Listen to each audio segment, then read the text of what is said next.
เหลือ2 เส้นสุดท้ายในการก่อกระติบเข่าห้อง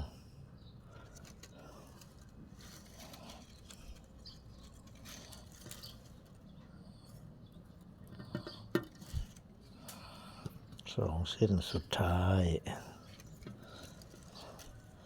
ไม่ตอกที่ห้อนับไว้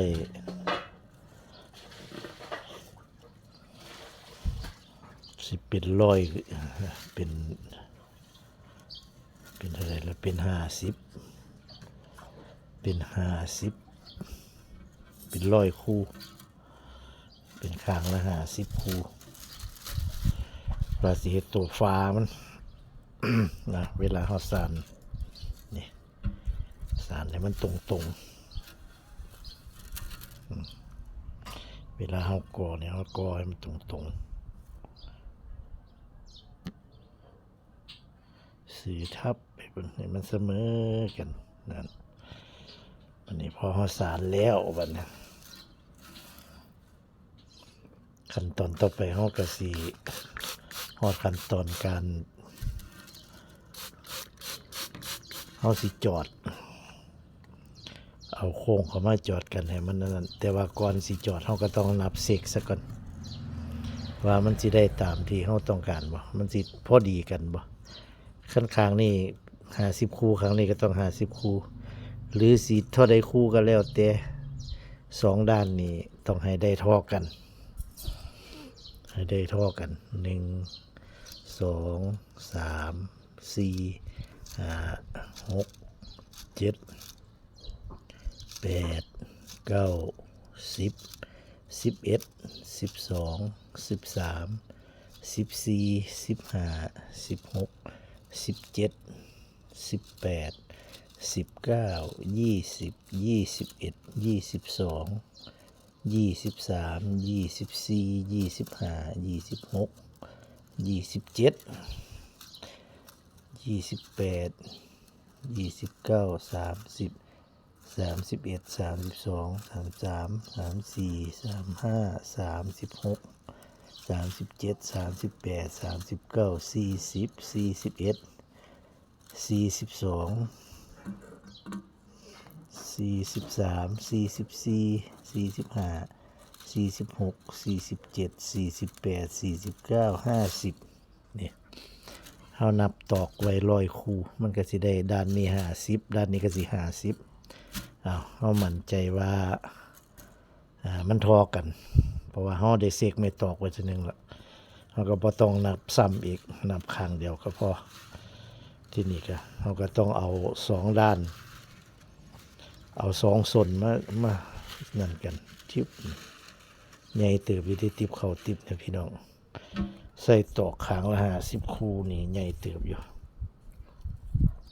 เสียเฮ็ดทั้งฝามันไม่ตอกที่เฮาต่อกันไว้แล้วเฮาก็มามัดต่อกันจุกันไว้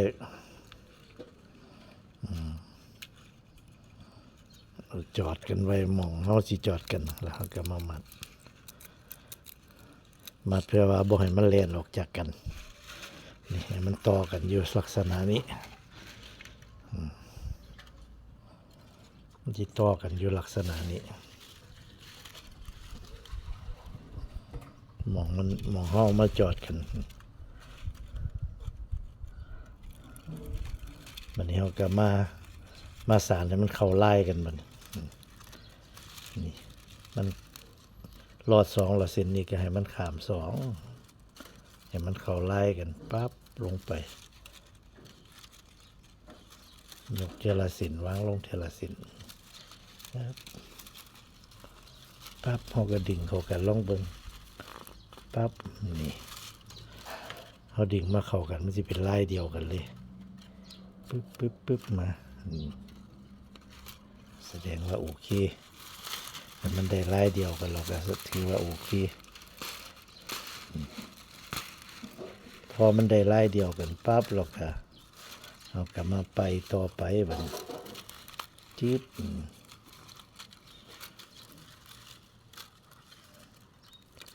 ึ๊บบางทีก็ออกจากหน้ากล่องปึ๊บนี่ ยกเทละเส้นวางเทละเส้นอย่าลืมให้มันขามสองเลยพี่น้องเลยให้มันเข้าไล่กันให้มันขามสองให้มันรอดสองขามสอง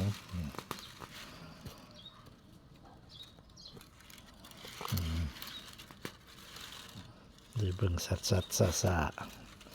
มันเอกสารทั้งนี้กลับมาบัดนปึ๊บ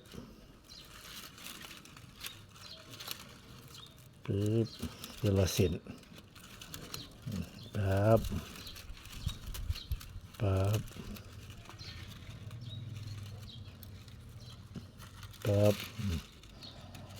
เจลาเส้นจอดเลยมันจะเป็นลายเดียวเป็นเนื้อเดียวกัน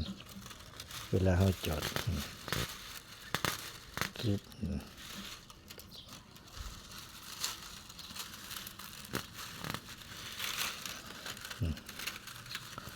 มันเป็นอันเดียวกันแหละ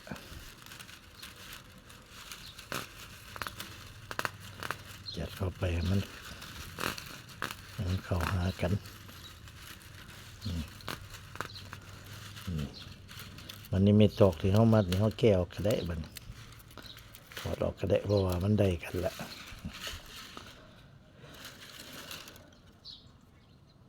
มันได้ลายกันเรียบร้อยเขาจอดอย่างเดียวเขาค่อยมาจัดไม่ก็ได้นี่ก็อวยข้างนี้มันอวยข้างนี้ขึ้นมา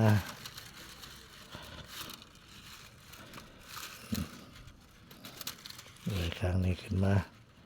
เส้นนี้มันรอดหนึ่งมันขามหนึ่งเขาก็หยับขึ้นมาให้มันขามสองมันสิได้เข้าไล่กันปั๊บนี่ขามสองปั๊บดี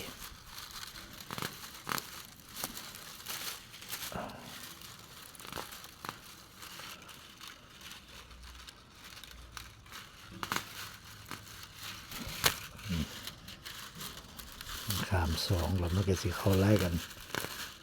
เวลาเขาจัดมันก็สิจัดเข้าเอาเนี่ยจัดเข้าง่ายมันเข้าไล่กันละบางหันมันบ่ทันเข้าไล่กันจัดมันก็สิจัดบ่เข้าเพราะว่าขามหนึ่งขามสองมัน มันสิคัดกันไว้เด้มันสิบ่เข้าเด้ตัวนี้ลายนี่มันมาแต่พี่เขาก็ต้องเฮ็ดให้มันเข้ากันบัดนี้เห็นเป็นลายเดียวกันยกวางยกเส้นหนึ่งขึ้นมาวางลงปั๊บดีมันก็เป็นคล้องอ่อนลอดเป็นลายเมียงวันเมียงวันไหลเป็นคล้องอ่อนลอดนะบัดนี้ตัวนี้ลายนี่เขาสิให้มันไปพี่บัดนี้ตอกซุ่มนี่มันต้องลงมาร่วมกันกับตอกซุ่มอยู่ลุมพี่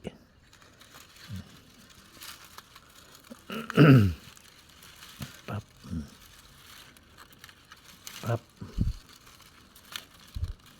๊บเทียละสิบ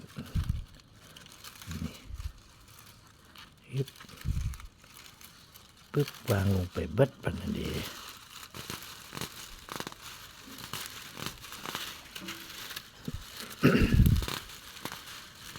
สุดท้ายก็นี่เป็นลายเดียวกันจิ๊บนี่สองลายสอง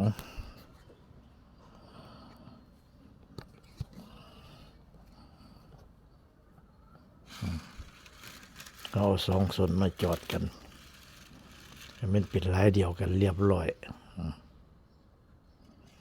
นี่คือจอดกระติบเข่าสารเป็นแผ่นแล้วเขาก็มาโค้งจอดกันมันก็สิได้ออกมาแบบนี้วันนี้บ่ฮู้จักซ้ำแต่ว่ามองใดเป็นมองจอดอันนี้คือวิธีกอทั้งกลางกระติบเข่าแบบนี้กอทั้งกลางแล้วก็สารทั้งกลางออกไปทั้งด้านนี้ก็สารออกทั้งด้านนี้ก็สารมา จนสุดไม่ตอกยังค่อยม้วนมันเป็นอีกแบบหนึ่งแต่ว่าส่วนใหญ่คนสีสานแบบนี้ แต่มันมีอีกวิธีหนึ่งที่เขาเจ้าก็แล้วแต่เขาเจ้าถนัด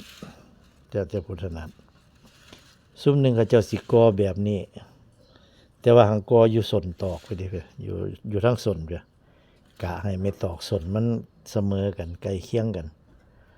แล้วก็เจ้าก็สิกอแบบนี้แล้วก็สิม้วนเลย กอแบบนี้ปั๊บแล้วก็เจ้าก็สิม้วนเลยกอไว้มินๆไปกะว่าม้วนถึงนี่แหละแล้วก็จะสิม้วนไปเลยม้วนแล้วเรียบร้อยแล้วจังค่อยมาสารเป็นลายขึ้นมาสารขึ้นมาเป็นลายคือเฮาสารขึ้นไปนี่แหละเขาเจ้าก็สิสารขึ้นมาสารขึ้นมาฮอดทั้งกลางเขาเจ้าก็สิมาสารลายนี้ทั้งกลางเขาเจ้าก็สิแบ่งเครื่องตอกว่าจุดกึ่งกลางตัวตอกอยู่หม่องใดเขาเจ้าก็สิมา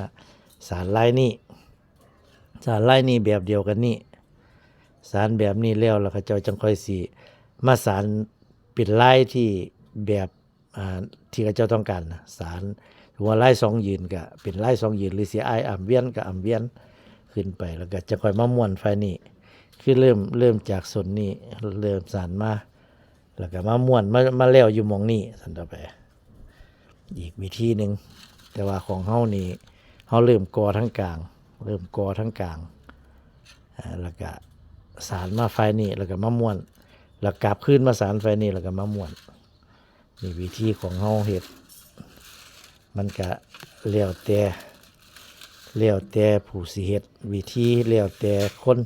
แล้วแต่ละคนว่าสิเฮ็ดวิธีใดแต่ว่าของเฮาวิธีนี้แต่ว่าตอนจบตอนสุดท้ายก็มันก็สิออกมาแบบเดียวกันคือเก่าตอนสุดท้ายออกมาแบบเดียวกันคือเก่ามาพับกึ่งกลางแล้วก็เป็นฝาเป็นโตคือเก่าสำหรับคลิปนี้ก็ให้เบิ่งตอนจอดก็ว่าแม่นตอนสา